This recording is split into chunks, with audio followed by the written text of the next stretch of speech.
Welcome to the January 2024 CIECA webinar, Top Collision Industry Trends to Watch in 2024. I'm Paul Berry, Executive Director for CIECA.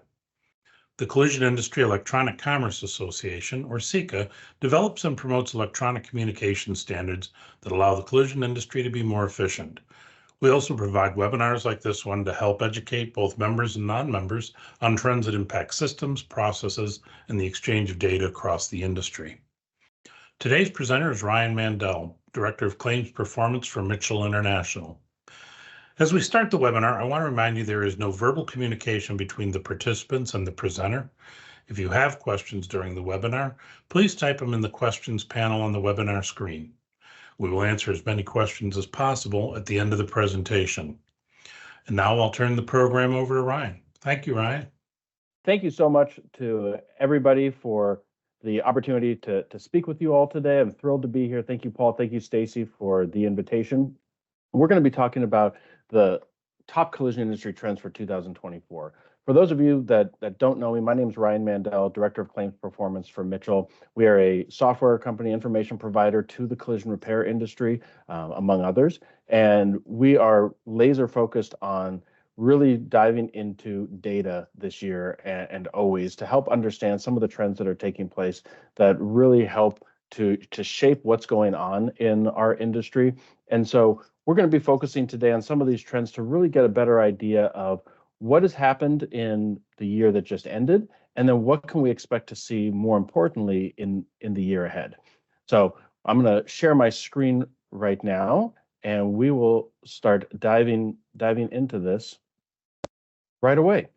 So there are so many different avenues that we could explore when we're talking about what is shaping the collision repair industry. But really, what we're going to talk about today are the four that you see on your screen here. And I think these are the four that are probably the most impactful when it comes to really, again, kind of dictating where the industry is going from here. And I think we're going to start really broad-based by talking about used vehicle market dynamics. We're actually going to go even a little bit higher level than that and talk about macroeconomics as a whole. So dust off that Econ 101 textbook a little bit and really talk about how the change in used vehicle economies has shifted not only the total loss market, but also the collision repair market as well, because I believe those two are very closely intertwined. Obviously, no discussion about the collision industry these days is complete without a thorough discussion and examination of the impact of complexity. There's no getting away from it. I think it's going to be just kind of at the core of our lives for the foreseeable future, talking about the changes in these vehicles. And so we're going to spend some time analyzing what that change looks like, how that relates to both the technology perspective with ADAS components, as well as a construction perspective as well, and show you kind of what some of the numbers look like around severity, and again, where we think that's going from here in the year ahead and why that's the case. We'll also look into the supply chains. So talk about what is impacting supply chains as we move into the year ahead, because I think, unfortunately, we are going to be facing some further disruption as we get towards the middle half of this year. And then finally, I think we're going to talk a little bit about electrification and the change in the vehicle dynamics around EV collision repairs, because I think what we're seeing is that adoption of electric vehicles is continuing. We expect that to continue to be very strong, despite a lot of kind of the negative press around EVs over the past 6 months. Our data indicates that we will continue to see greater EV adoption as the year progresses. And so I think we have to continue to examine what does it mean for collision repairers and insurers as we start to see these vehicles en masse in collision repair facilities. Because the fact of the matter is, regardless of how you feel about the adoption of EVs, they are different. And they are different when it comes to the driving experience, and they're extremely different when it comes to the collision repair experience as well. So this is our agenda for the day. This is what we're going to be looking at, and we'll end with the opportunity for you all who are online today to ask any questions that we can hopefully answer for you. So when it comes to the used vehicle market, I mean, clearly we've seen quite a bit of upheaval over the past couple of years. And I think really that a lot of that was driven by overall economics. And so I think we have to start with a little bit of a discussion around the economic situation that we're in.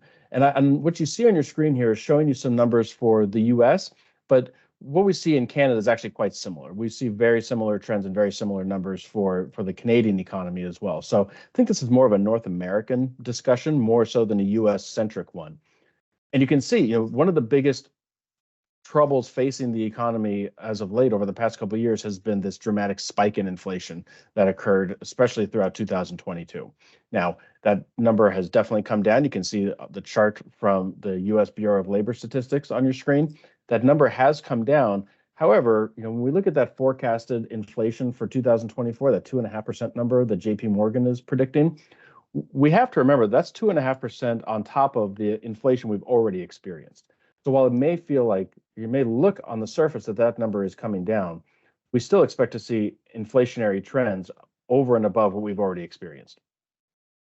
The other aspect here is that we're in a very difficult rate environment, especially when you're talking about any sort of consumer loan financing products.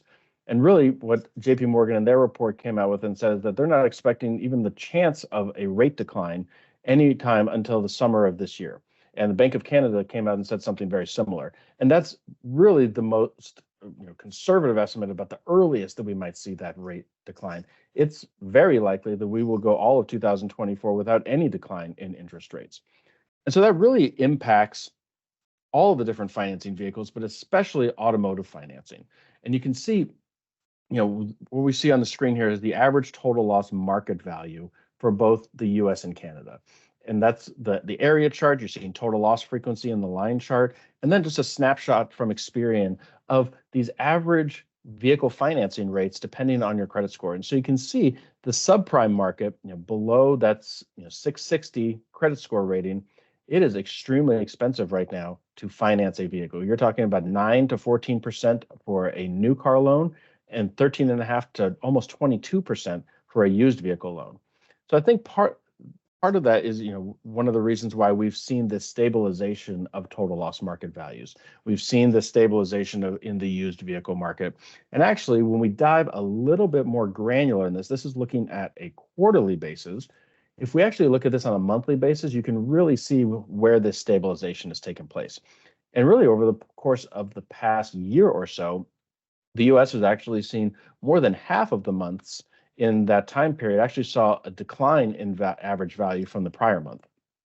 Canada is just now starting to see that stabilization, a little bit more fluctuation throughout the year, but it's really just now starting to see that same stabilization that the US has seen.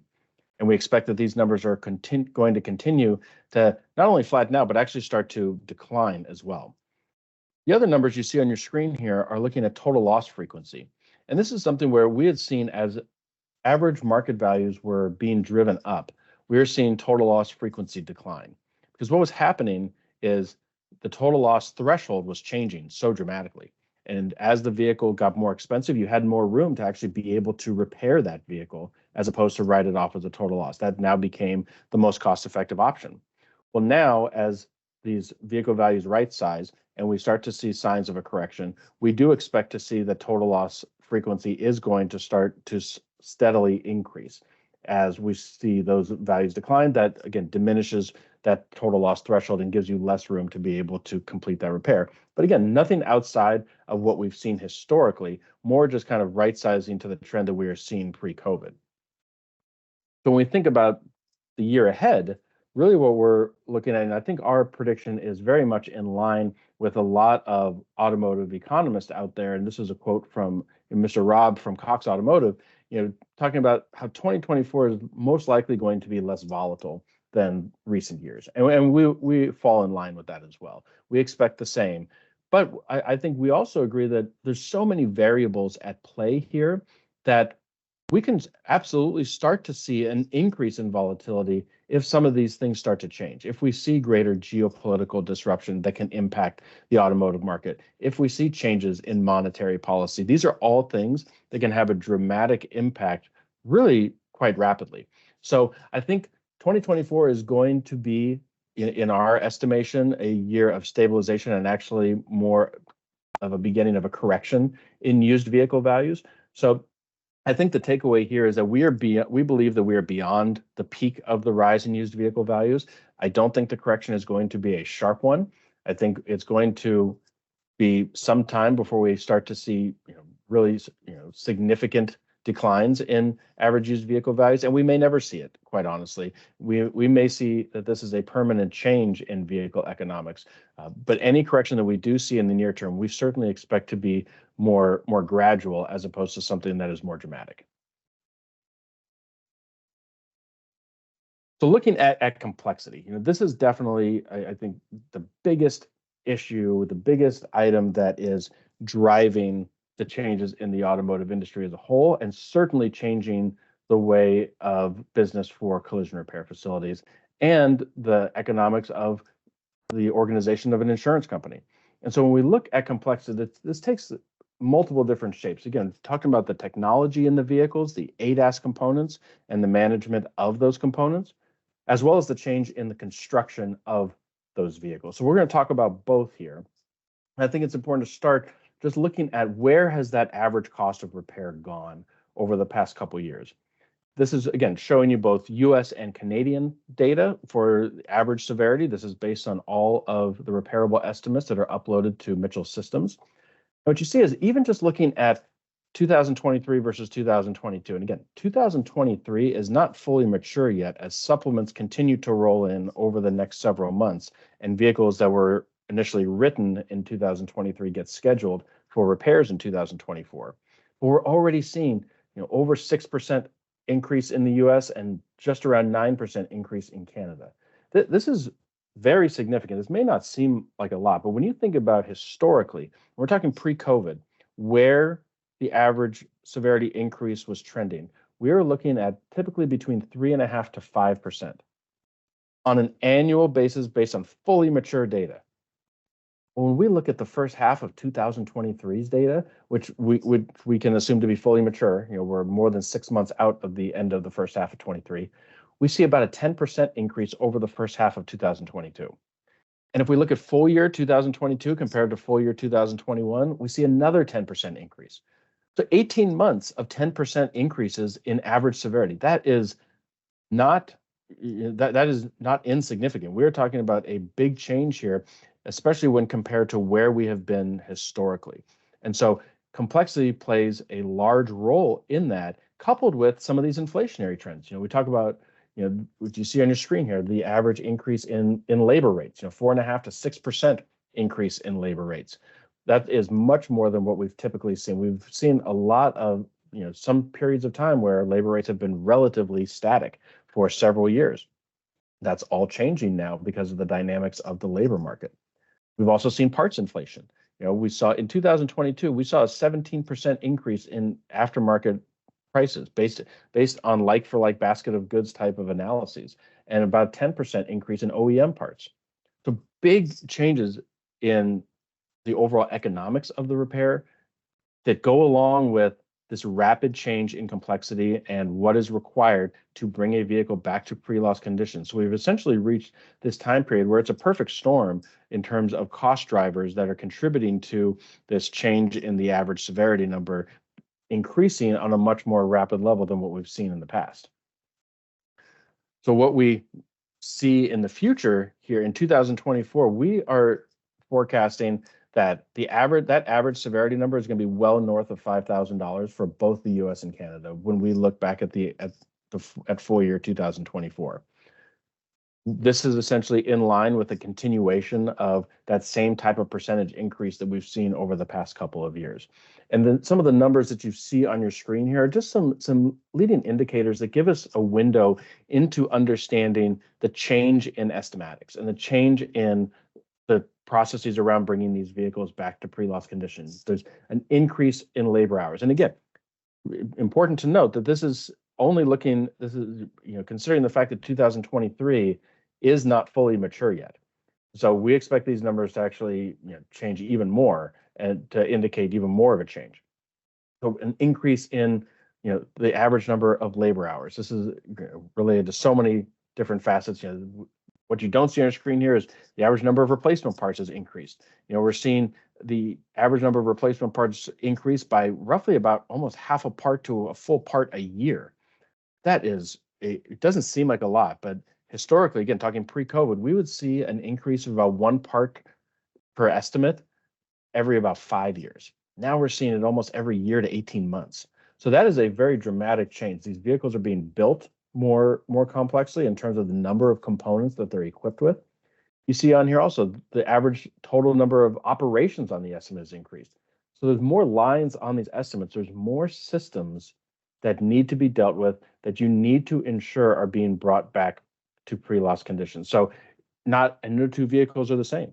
You have very diverse systems and operations that are required depending on the specific manufacturer. Additionally, you see the percentage of parts being repaired has declined. This is really, I think, related to a couple of different things. Number one is the shift in the type of materials that manufacturers are using, which we're going to look at in just a second.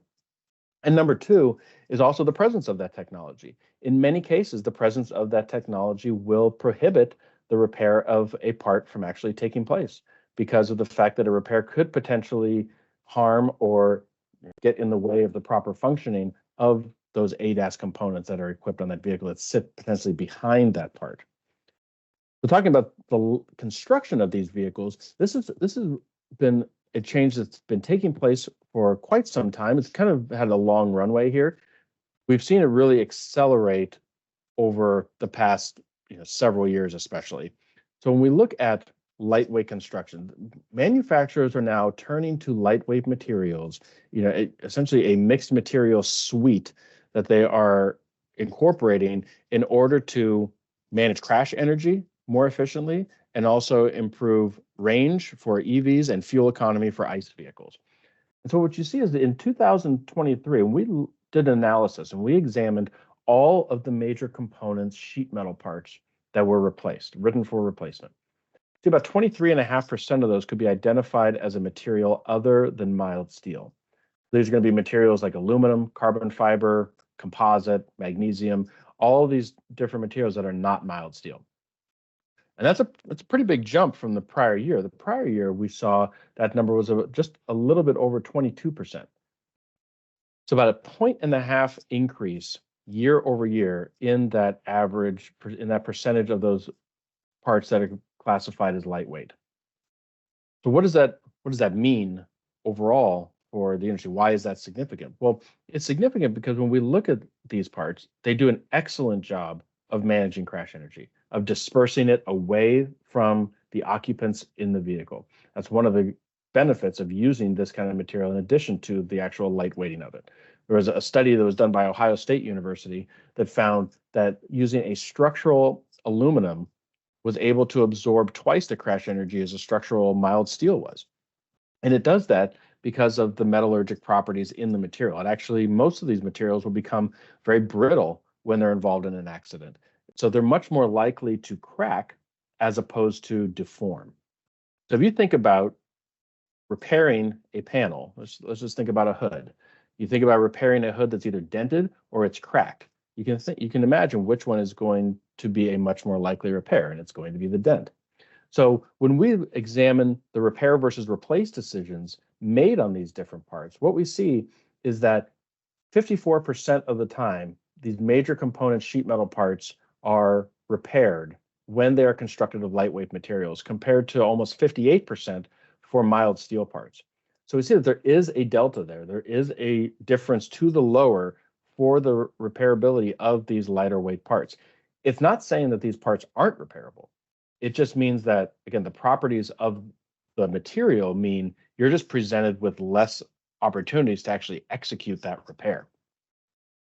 And so we expect this number to continue to increase over time, because what you see, the chart on the bottom of your screen is showing you that same analysis, that percentage of major component sheet metal parts that are identified as lightweight, but based on the year of the vehicle.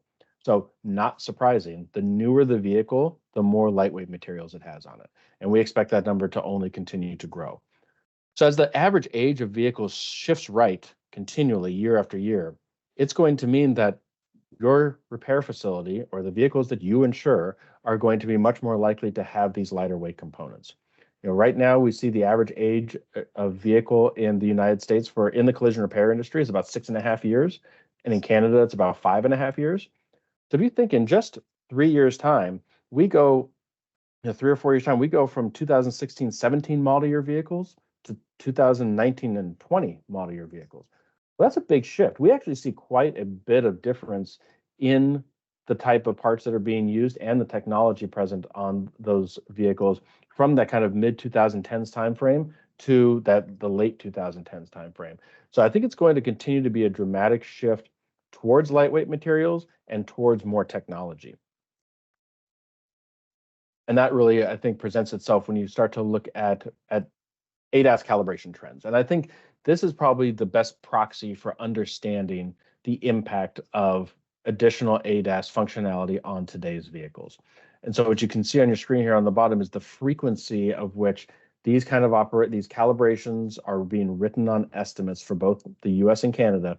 That's the bar chart. And then the lines are showing you the average cost of those operations. We've gone from a period of time where, around 2016 or so, less than 10% of vehicles were even getting pre and post scans. I would say that number is actually probably less than 5% in 2016.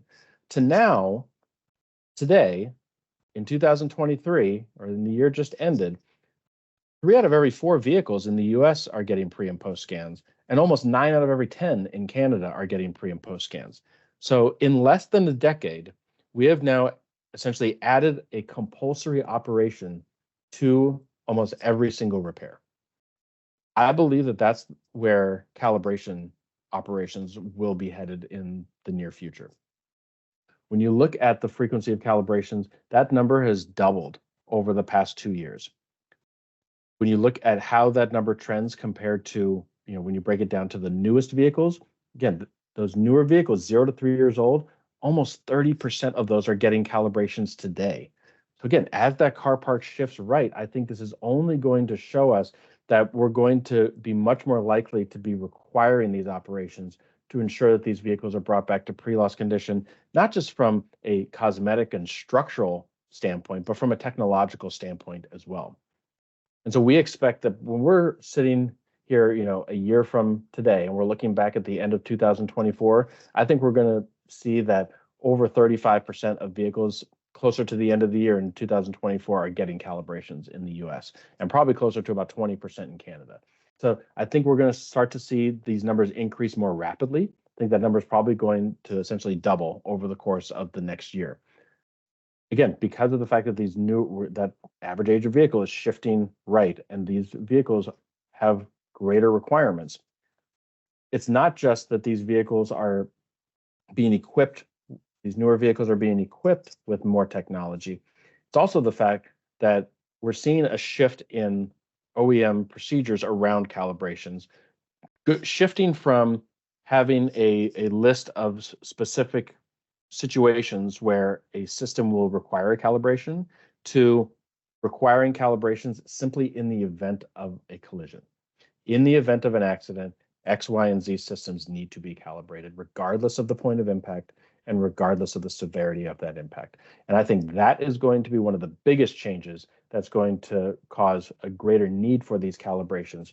And so really, this is something that has to be considered when you're thinking about, if you're a collision repair facility, how do you bring this into your business? How do you manage this workload? Is that something that you make the investment in to be able to do this work in-house, or do you partner with an outside third party? And you have to look at not only from a margin perspective and cost, but also I think from a cycle time perspective and what process can lead you to improve your throughput. And that's going to be something that's very important for your insurance partners as well. Not only the cost side, but that cycle time standpoint as well, as getting those vehicles turned around as quickly as possible. And that's becoming even more important because of what I believe is going to be coming in the supply chain in the weeks and months ahead. I think we are going to be under further stress. I think the long-term, medium-term to long-term impacts from the UAW strike are a little bit yet to be seen in terms of how that's going to play out in the industry, especially around the availability of parts. But I think what we're seeing right now is that these global geopolitical conflicts are going to start impacting the movement of cargo around the globe. And we've seen improvement in this area over the past year. And I think this is probably what could possibly make this so frustrating for people, is that we've seen improvement, especially from the really challenging year 2022, when supply chains were very topsy-turvy, and it was very difficult to get parts. Certainly, to be sure, in 2023, we're still facing some challenges in terms of parts availability. But I think you can use keys to keys cycle time as a proxy for understanding some of that improvement. And you see improvement throughout North America. So this helps us understand improvements in parts availability. This also helps us understand improvements in the labor market, both from a skilled labor standpoint, the technician labor perspective, as well as labor inside of the shop from an administrative standpoint. Because we've also seen an improvement in the cycle time for actually getting those estimates completed, getting that initial appraisal completed in a more timely fashion. So all of this has improved throughout 2023, which is really positive. However, I think what's happening right now out in the Red Sea can stand to really put a wrench into the trends that we've seen developing over the past year. And what has been happening, for anyone who's not aware, is that Houthi forces from the Republic of Yemen have been attacking cargo ships in the Red Sea. Now, the Red Sea may seem far off, it's out in the Middle East, seems disconnected from us here in North America. But right now, 12% of global cargo, global ocean-going cargo, moves through the Red Sea. And what companies are doing right now is essentially removing that shipping lane from their overall global logistics strategy. So when you take 12% capacity offline, that is going to have a domino effect when you start looking at the overall supply chain health. That's going to impact the times, the shipping times, the transit times for these container ships, and it's also going to impact cost. And so what we're seeing is that even for those companies that are not abandoning that shipping lane, they're actually having to bring in naval forces from around the world to escort those ships, and they're still getting attacked by these Houthi forces. And this is essentially a proxy war that's being conducted between the US and Iran, but it's impacting this global logistics system. And so what you see on your screen here is this quote from Mr. Fredrickson from FourKite Supply Chain Visibility. And he says that if this disruption continues for just another 2 to 3 weeks, it's going to lead to product shortages in April and May. Just 2 to 3 weeks. And there was actually just an interview done with the CEO of Maersk, the Danish shipping giant, and he said that he expects this kind of disruption and this conflict to go on for several months. When you think about several months of this conflict taking place and companies having to kind of reapportion where their cargo is moving to and from, adding additional transit times, adding costs, that is really going to start to have a longer term impact on the supply chain as a whole. Even if auto parts are not necessarily scheduled to move through the Red Sea in current state, it still means that the rest of the network is going to be stressed, and ships that were going to be available for the use in transit may not be available any longer because now they've had to take a longer, different route. So it really has quite a snowball effect throughout many different industries. And I think it's something that we're going to be grappling with for some time. And I think we're not seeing it right now, but when we start to get towards the middle of the year, that's really when I think we're going to see some of the downstream impacts of what's happening right now as it comes to availability. Later in the year, I think is when we'll also start to get hit with potential additional cost from this disruption. Because what we're seeing is that just in the last week or so, the global container index, which measures the cost of moving an ocean-going container over an ocean anywhere in the world, has increased by over 18%. Now, what you see on your screen here is showing you kind of the history of, recent history of this index. And you see this massive spike at the end of 2021 into 2022. This was really caused by the disruption in port operations, especially in Eastern China and actually throughout North America from a labor standpoint and from just a closure because of COVID standpoint. And so you saw over the span of a couple of months, the cost of moving a container increased from $1,200 to almost $12,000. Now we've seen that correct. We've seen that kind of, again, come back down to earth. And up until recent weeks, that number was back down in the $1,200 to $1,400 range. Well, now the cost to move that container is above $3,000 and continuing to trend upward. So will we see another spike like what we saw in 2021 and 2022? I don't know. I hope not. But certainly we're seeing early signs of a potential greater increase. And what happened was that sharp increase in ocean-going cargo costs started to impact the cost of aftermarket parts significantly. And that's why we saw a greater rate of inflation for aftermarket parts in 2022 than what we saw for OEMs, because they were more universally exposed to this global supply chain disruption that was taking place because of the fact that those parts are primarily sourced from the island of Taiwan. What also could potentially happen is that as you see supply chains get stressed, not only does this cost get passed down to the end consumer, but then what happens is companies also have to look at, where are my margins being squeezed? And in the midst of that margin squeeze, do I have to make different decisions about what parts I'm going to put in that container? Am I going to choose to put different parts in that are going to potentially capture a higher margin for me because I'm not able to pass along this full cost? That remains to be seen. But these are the conversations that are happening not only from the auto industry, but many different industries as we face this new wave of supply chain disruption that I think could potentially, really start to ramp up here in the next several weeks. So that remains to be seen what that overall impact is going to be. But I think we need to start looking at what are contingency plans that we have in place? How do we start to action plan around a potential likelihood for further supply chain disruption to help insulate our organization from that? Is that repairing more parts, finding different sources for these parts, or looking, to different segments of the industry for different parts? There are many different strategies that are out there, but I think these are the conversations that need to be had with the potential for this disruption to take place here in the year ahead. So finally, we'll talk about electric vehicles, and it's no surprise that we're continuing to see an increase in EV adoption. That this is continued across North America. Again, regardless of how one may feel politically on these vehicles, the fact of the matter is that there is a demand for them, and we're seeing that demand show up in raw data. That is where we're seeing that presented. And the fact of the matter is that these vehicles are just different, and we need to continue to further examine how those differences can be quantified and what that means for not only financial forecasting, but also for understanding how do we design better workflows from an insurance standpoint to set better expectations, to price premiums properly for these vehicles, and to manage the actual repair process.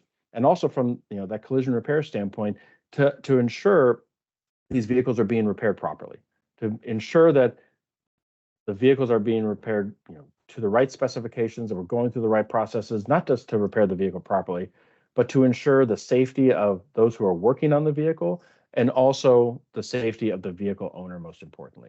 So I think all of these are continued discussions we need to be having as an industry to ensure that best practices are being put forth to really see what it's going to take to kind of manage this shift in propulsion types as we see this type of vehicle increase in its share of the overall car park.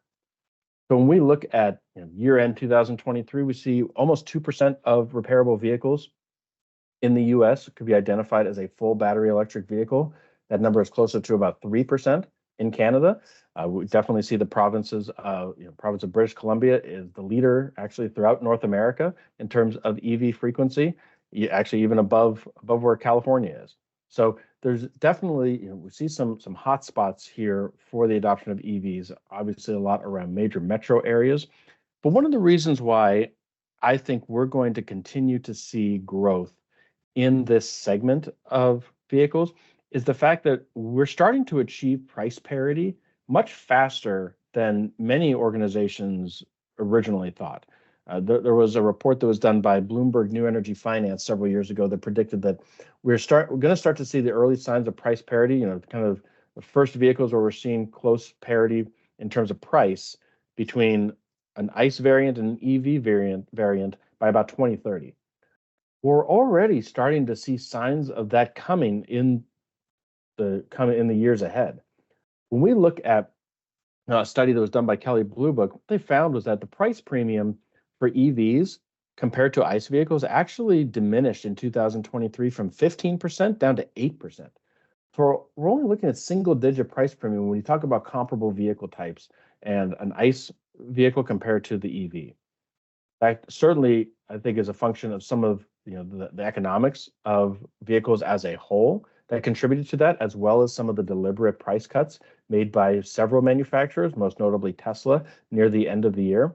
But seeing that we've already gotten down to about single-digit delta in terms of prices between ICE and EVs signals to me that it's going to be a much more palatable purchase for a consumer to make with an EV, knowing that that premium is diminishing. We're already seeing that the share of new vehicle sales for EVs has increased dramatically, and Kelley Blue Book expects that number to exceed 10% in 2024. So 1 out of every 10 new vehicles sold, they expect to be a full battery electric vehicle. That's a pretty big change from where we were just a few short years ago when that number was closer to 2%. So the number continues to rise. So what that means when we're talking about bringing these vehicles into the collision repair facility, well, there certainly there's differences that are inherent to these vehicles. And we certainly see that the average cost of repair is much higher for EVs than all of ICE vehicles. That number about little over 37% higher. That comes with a little bit of a caveat because, as we talked about earlier, the average age of vehicles for the entire industries in the U.S. about 6.5 years. Well, that number is about 3.5 years for EVs. So we have to understand that these are newer vehicles in general. But even when we shrink that data set down to just 2020 model year and newer vehicles, we still see that EVs have almost a 15% delta in terms of that average severity. So they are still more expensive to repair, even if we just look at the newest vehicles. One of the interesting things is that we see that EVs are not classified as non-drive as often as internal combustion engine vehicles, which may seem almost somewhat counterintuitive. But I think the lack of moving parts in these vehicles means that it is much more likely that they can be operated after a collision has taken place. But on the flip side of that coin, we actually see that when the vehicles are involved in an accident, the likelihood of an airbag deploying in an EV is greater than that of an ICE vehicle. 3.62% of the time, EV accidents have an airbag deployment compared to 2.5% for ICE vehicles. So why is that? Well, my hypothesis would be that we're looking at a different design of these vehicles, and we're talking about different weight dynamics as well, and different acceleration and torque specifications for these vehicles. So I think all of that combined leads to the potential for a more severe accident where that airbag may be more likely to deploy. I think one of the ways that we can start to understand a little bit more about these differences between EVs and ICE vehicles is to take a specific case study and examine it a little bit and try to understand where we see those differences present themselves. So what we did is completed an analysis looking at a moderate front-end impact where we make the assumptions that you see on your screen here on the left-hand side. So moderate front-end impact where we're going to replace the bumper assembly and all of its components, same with the grille assembly and headlamps, the hood panel. We're going to blend the left and right fenders, and we'll utilize OEM repair procedures for any specific required operations. And we're going to do those same operations for a 2022 F-150 Lightning, as well as a 2022 F-150 XLT, as with the standard 3.5-liter V6 EcoBoost. The results of that comparison, of that case study, are what you see on the right-hand side of your screen. So as we wrote those two estimates, we found that there were several front bumper components that were similar, but the Lightning had one additional part, which is identified as the bumper isolator, at a cost of a little over $400. It's present on the Lightning, does not exist on the XLT. The Lightning also had a more expensive front upper bumper cover. When you look at the grille assembly, you see that the grille is more expensive on the Lightning. Many of the parts were actually, there was no price delta. Actually, it was the same price for both parts on each different trim level. But when you look at the Lightning, the grille, not only did it have a more expensive grille, but it also had an additional component, and that's the grille reinforcement at a cost of over $1,500. Again, this is a part that's not present on the XLT.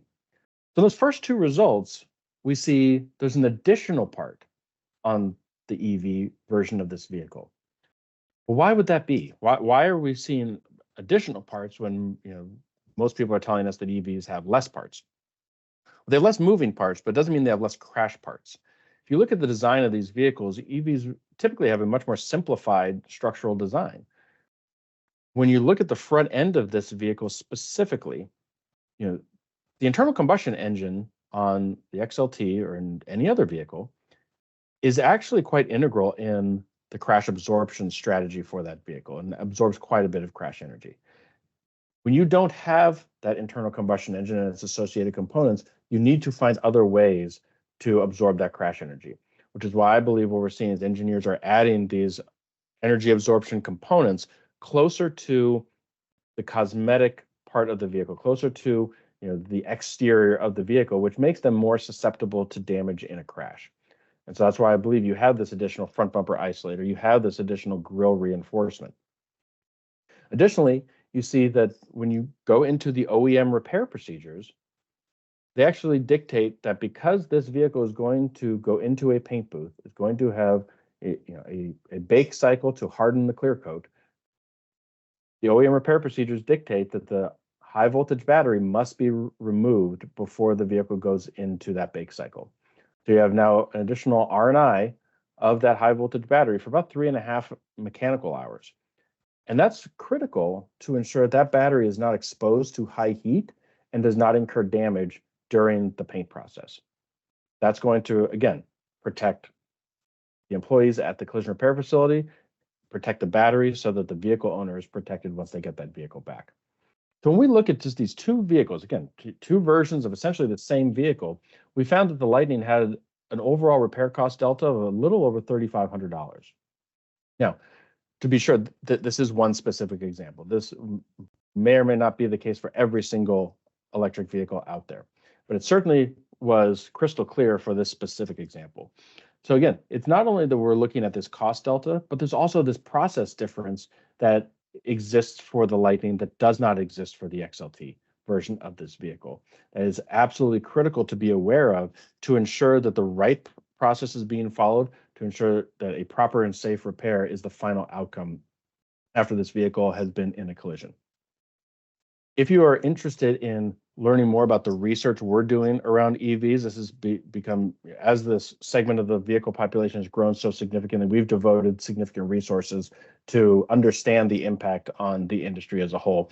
But we do have this quarterly report that is published on a regular basis that you're welcome to subscribe to at no cost to understand, again, what is our data showing us around what the impact to the industry is of this growing vehicle segment.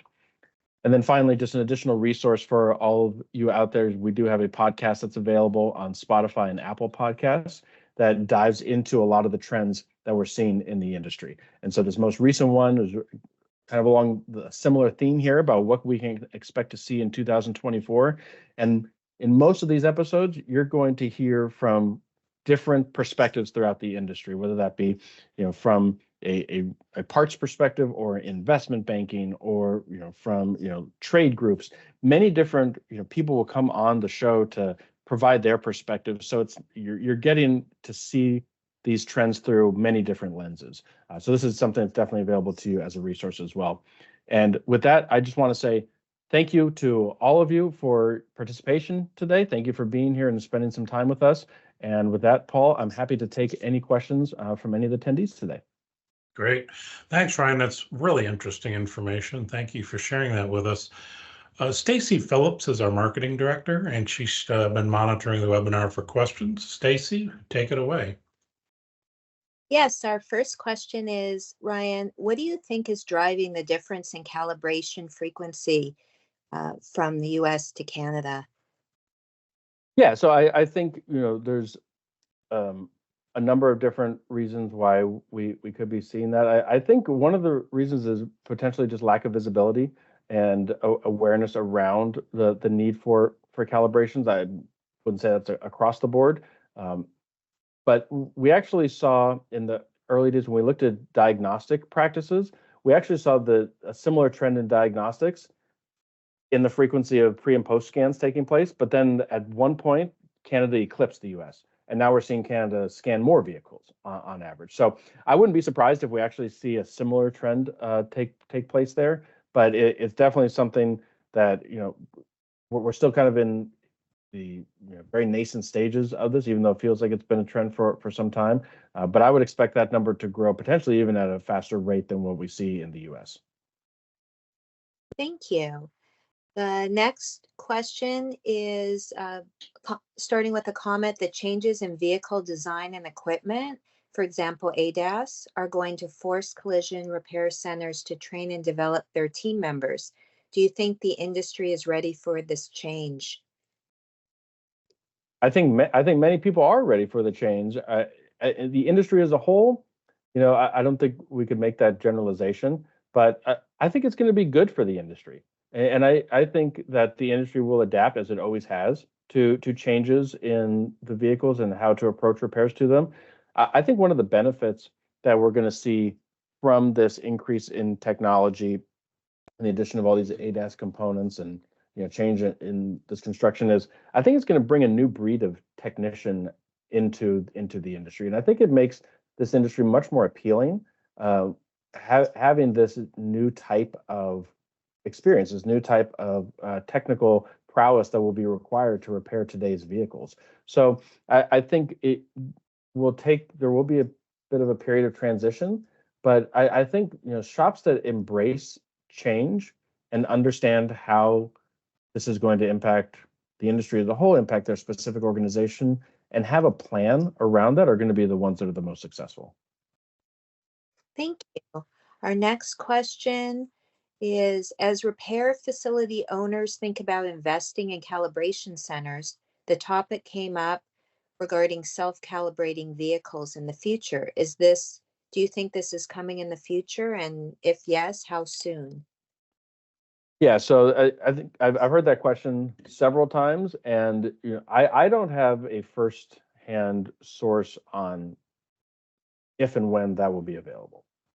I can imagine a time when that does become available, when that is something that can happen, but I don't think it's going to be any time in the next 5 to 7 years. We'll put it that way. I think it's a longer-term development where we could potentially see vehicles that will self-calibrate. To what degree and how that process takes place, I don't know. I don't. Will that require still targets to be placed around the vehicle? Probably. This would involve kind of using the vehicle to guide the process a little bit more than kind of what's currently done. So I think that is certainly something that could be a possibility. But I remember hearing years ago about vehicles that are going to write their own estimates too, and I don't see any signs of that coming down the road. Okay, thanks for your comments. Do you think the unique needs for EV repairs and the increases in time needed per repair will create more specialty repair locations to help keep pace at more standard repair shops? Absolutely. I think specialization is going to be something that we see throughout the industry, not just with EVs. Gone are the days where you can be kind of a generalist repair facility that can work on every make and model of vehicle. I think the investment is too great and the training requirements too rigorous for that to take place. So some degree of specialization, I believe, will have to take place. And so I think that is something that, EVs fall into as well. Because, especially if you're a shop that has multiple locations, can you have an EV center of excellence? That's certainly an option for a repair facility with multiple locations. I think it's going to be much more likely, depending on your market area, to have the ability to create that kind of specialization. It's a lot easier to have an EV-focused shop in San Francisco than it is in Omaha. So I think there's going to be an opportunity for that. But again, I think that's part and parcel of a larger trend towards specialization throughout the industry. Excellent. What can insurers be doing now to address these trends and their anticipated impact on our industry this year? Yeah, so I think the insurance industry has been under quite a bit of pressure from these increasing costs. In addition to increasing costs on the medical side as well. But I think from an insurance standpoint, you have to look at I'll speak to the claims side specifically. There's less and less that is being put into the sphere of influence of an insurance carrier in terms of the decisions that can be made on estimates. I think there's still quite a few in terms of parts selection and repair versus replace, things like that. But I think there's going to be a lot more focus on cycle time and efficiency moving forward. And so I think any ways that as an insurance carrier, you can look to improve your efficiency, I think that is going to create a better experience for all the different stakeholders in the repair. Efficiency in terms of interaction with your shop partners, efficiency in getting that repair done faster. That's a great customer service result. So I think that is going to be one of the biggest takeaways for the insurance industry, is just looking at how do we accomplish these tasks? How do we accomplish everything and facilitate an efficient outcome, an efficient resolution to this claim as fast as possible. Thank you. Our next question, along with supply chain improvements, is there anything else that can be attributed to the decrease in keys-to-key cycle time in 2023? Yes, so I think, and I alluded to it a little bit earlier, but I think there has been some improvement in shop capacity and reduction in overall backlogs. So as you're getting these vehicles in more steadily and the wait times have decreased, that's indicating not only better parts availability, but stronger labor market, stronger ability to actually process that work and increase your throughput. So I think it's two sides of the same coin. I think you do have that supply chain improvement, but I think the labor market has improved as well. And I think staffing levels have improved to a point, not to where they probably need to be, but I think to a point where you've been able to see an improvement in those overall cycle time numbers.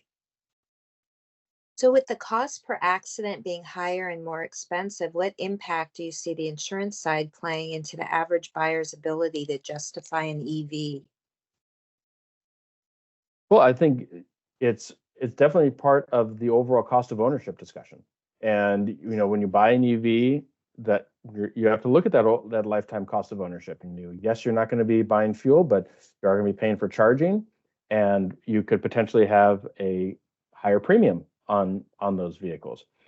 I would say in some markets and for some vehicles, the consumer probably doesn't care. But for the rest of us, we care a lot about affordability of those kind of things. So I think it's going to be part of the overall discussion. And I would say that over time, you'll see EV repair costs. I think there'll always be a little bit of a delta between ICE vehicles, but I think as the vehicles themselves, become more mature, as I think you see more legacy OEMs, have a larger footprint in the EV industry and have a greater percentage of market share, I think you'll see some of those cost deltas start to shrink. And so I think this may be something that the industry is dealing with right now in terms of EV, that the drastic EV severity delta, but that may actually right-size itself over the coming years. But I think right now it has to be part of the overall affordability discussion around that EV. And so you have to take into account, what is it going to mean for your insurance premium, knowing that, depending on who you're quoting policies through, there could be a premium for this vehicle because it's an EV.